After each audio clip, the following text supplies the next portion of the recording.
Welcome back, and we're going to get into a discussion about how to calculate atomic mass. So all of the atomic masses on the periodic table are not just arbitrary numbers, but atomic mass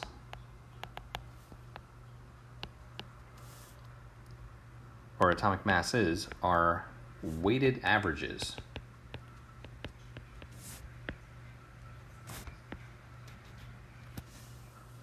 of the isotopic masses, averages of isotopic masses.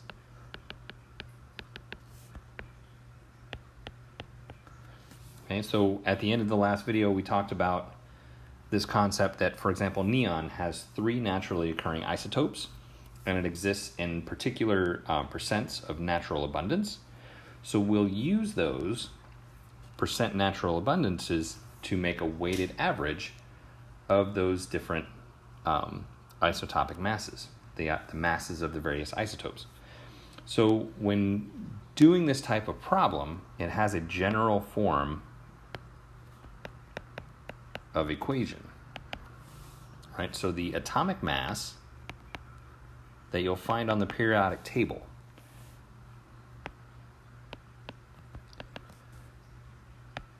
mass of the first isotope, mass 1, times its abundance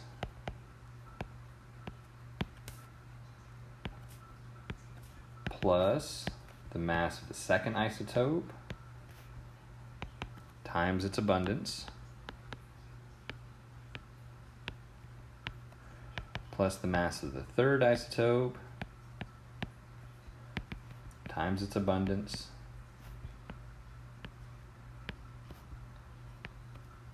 for however many isotopes you have. So ... So if you have 5 isotopes, you have to do this 5 times. If you have 2 isotopes, you only do it 2 times. But it's mass times abundance plus mass times abundance plus mass times abundance for however many isotopes you have. Now it's also important to use decimals for the abundances.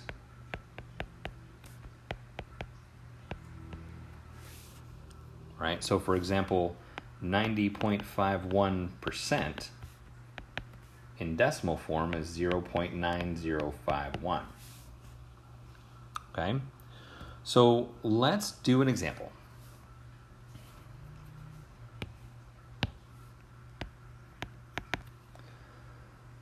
So the isotopes of silicon .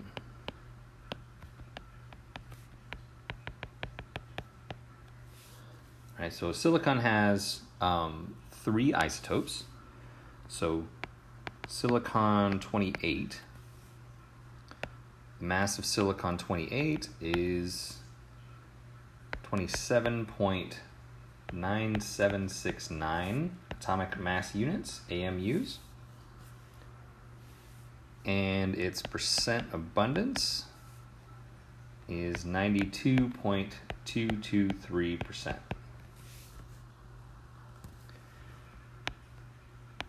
Silicon 29, its mass is 28.9765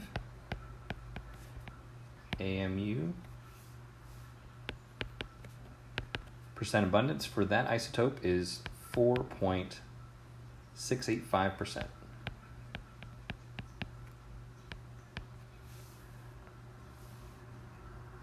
Excuse me, that should be a 9. Silicon 29. And then silicon 30, the mass is 29.9734 AMU. Percent abundance is 3.092%. Right, so our question is, what is the average atomic mass?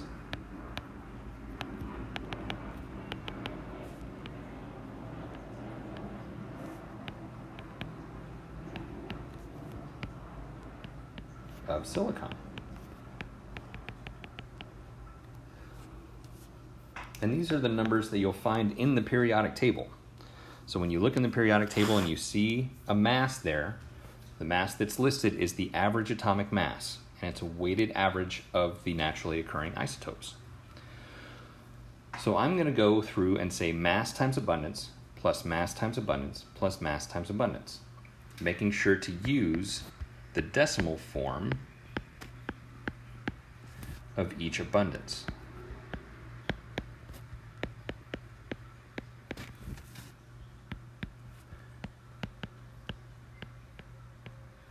And if you're not sure how to get from the decimal to the percent, or to the, from the percent to the decimal, just divide your percentages by 100, and that will get you to the decimal form. All right, so let's calculate this out. So the average atomic mass of silicon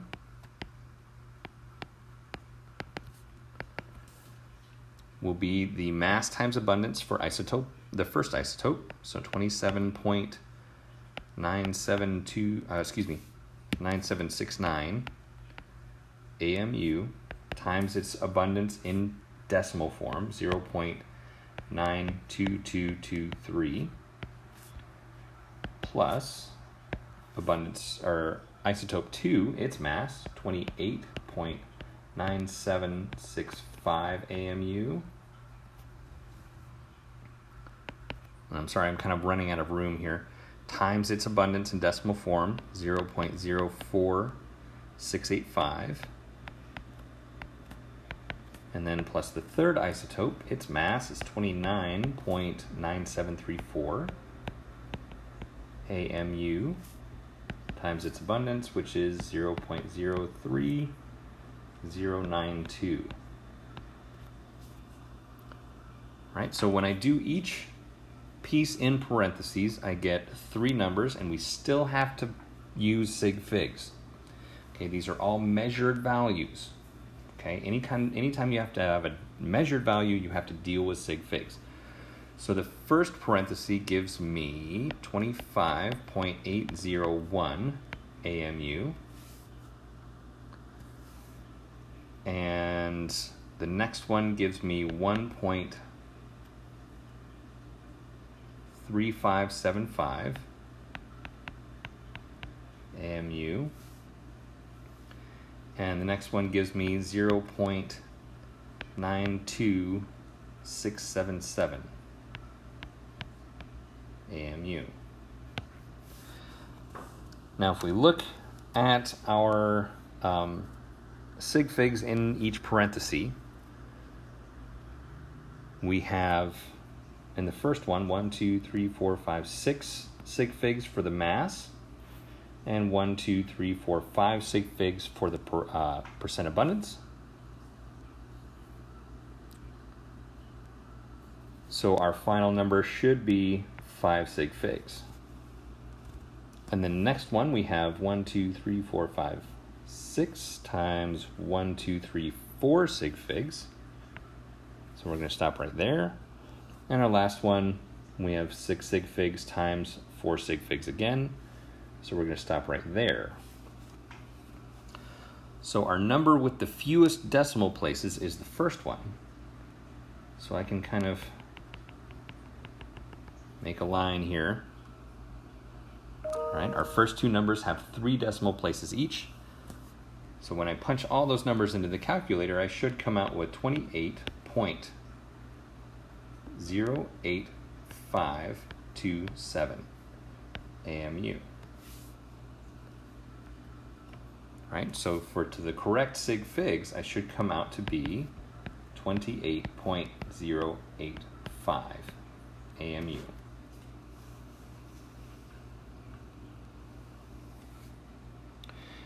And for those of you that are sort of following along with the written lecture notes, I think that I made a mistake in those written lecture notes. There should be one more sig fig in that final answer in the PDF of the written lecture notes. All right, so the average atomic masses are what you'll find in the periodic table, and those are weighted averages of the isotopic abundances. Okay, so mass times abundance plus mass times abundance plus mass times abundance. Okay, now you may come up against problems where you'll be given most of that information, but maybe it's asking for you to calculate what is the abundance of a particular isotope. Okay, know that this number comes from the periodic table.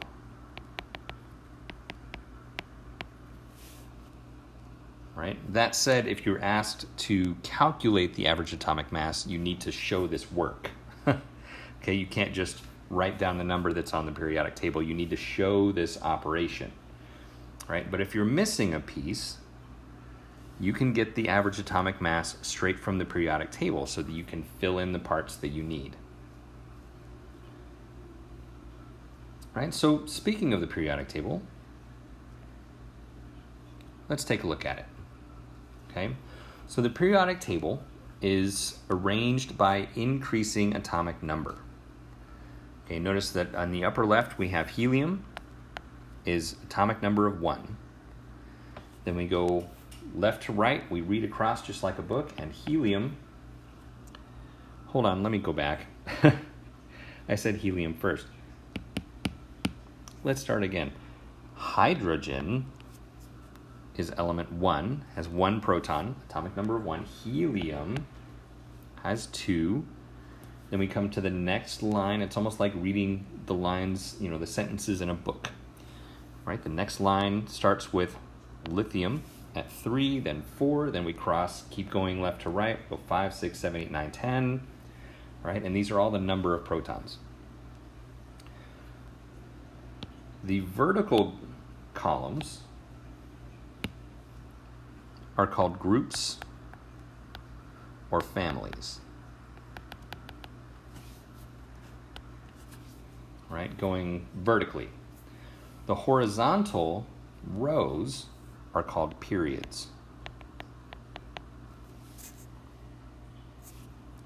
Right, so this is period 2, period 3, period 4, period 5, period 6.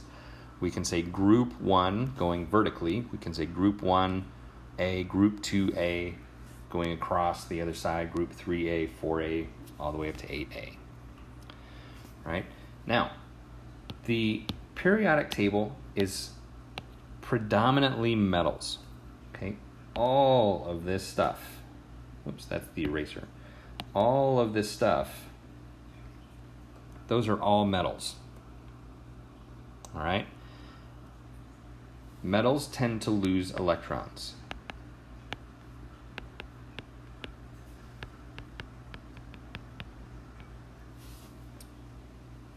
All right? If metals lose electrons, they're losing a unit of negative charge. So if they lose some negative charge, that means they make positive ions. All right? All metals will make positive ions when they make ions. You'll never find a negatively charged ion that's a metal. Never. Okay? The nonmetals are the upper right portion of the table. Nonmetals gain electrons. So that means that they make negatively charged ions.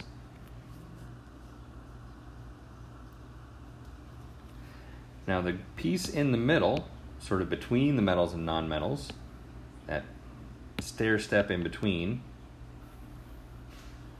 those are called the metalloids. Okay, so metalloids have characteristics of both metals and nonmetals. So some of them make positive charged ions, some make negative charged ions. Some are, metals in general tend to be shiny, malleable. You can stretch them into wires. Good conductors of heat and electricity. Nonmetals are all not those things. Nonmetals tend to be non-lustrous. They tend to be brittle so that they can, they tend to break instead of deform. You can't stretch them. Quite a few of them are gases and liquids, and they are poor conductors of heat and electricity. Metalloids, on the other hand, are things like semiconductors. So things that you might used that have both characteristics of metals and nonmetals. They can be shiny, but they can be brittle. They can be good conductors of electricity, but poor conductors of heat. Okay, so metalloids are kind of special.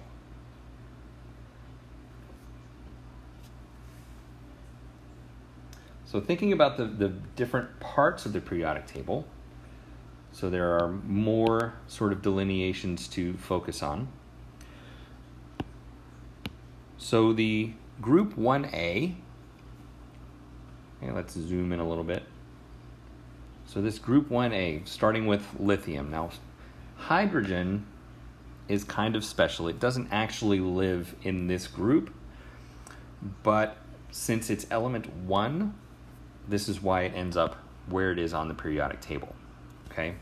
So that's also why it's a different color. It's not a metal, it's a non-metal. But it lives there because of the fact that it only has one proton. But the rest of this group, lithium, sodium, potassium, rubidium, francium, those are all called the alkali metals.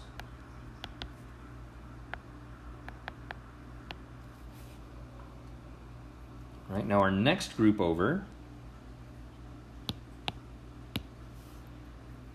these guys, beryllium, magnesium, calcium, this whole group are called the alkaline earth metals.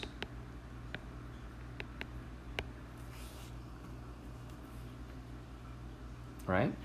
And all of the elements in a vertical column, all the elements in a same group, have similar chemical characteristics.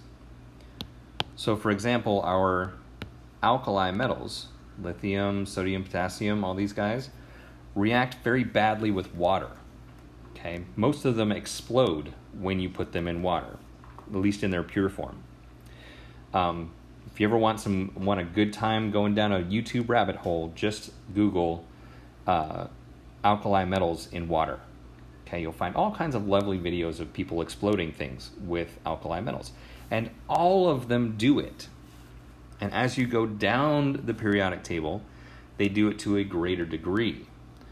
So you put some lithium in water, and it's going to fizz and make a little bit of smoke. But if you put cesium in water, it's going to downright destroy the entire area. Okay? Same thing with beryllium, magnesium, calcium. They all have similar chemical characteristics. This section in the middle here, I keep doing that with the eraser. Section in the middle here, this is the transition metals.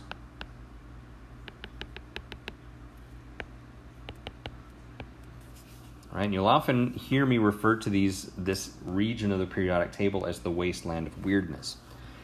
Because they still share somewhat of chemical characteristics in their vertical columns, but the patterns of their behavior kind of breaks down in this middle part of the table. Now down below here, the lanthanide and actinide series, they actually live as part of the transition metals. They live right here. And if you're wondering why they're sort of set apart, there's two reasons for that. One of those reasons is that it makes the periodic table fit on one sheet of paper. Okay, in other words, if we didn't do it this way, the periodic table would be stretched out twice as long on those bottom couple of rows. The other reason is that the lanthanide and actinide series have their own set of chemical characteristics. So it actually works to have them set apart.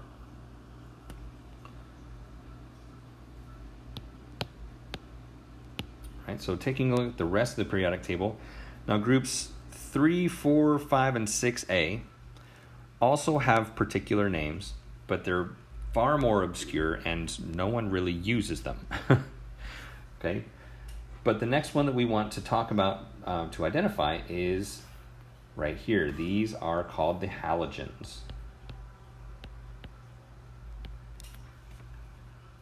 All right, and our final group, Group 8A, these are the noble gases. And they're called noble gases because the noble gases naturally do not react with anything. Okay, helium does not make compounds with anything. Neon doesn't make compounds with anything.